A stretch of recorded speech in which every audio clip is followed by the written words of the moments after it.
Kaugnay pa rin sa nalalapit na eleksyon, mayroon ng 68,431,965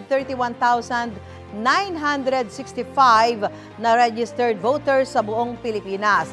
Ayon yan sa tala ng Commission on Elections o COMELEC.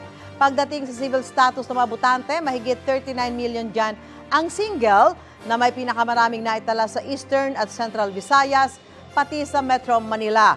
Mahigit 28 million naman ang kasal na. Kalahati niyan mula sa Region 2 o Cagayan Valley. Mahigit 950,000 naman ang byudo o byuda na may pinakamaraming naitala sa Bangsamoro Autonomous Region in Muslim Mindanao o BARMM. Mahigit 83,000 naman ang legally separated o hiwalay na sa asawa. Kaugnay naman sa kasarian, mas marami ang mga botanteng babae na nasa halos 35 million, habang ang mga lalaking botante naman nasa mahigit 33 million. Sa henerasyon naman, pinakamaraming millennial voters na may mahigit 23 million. Sunod dyan ang Gen Z na mahigit 18 million.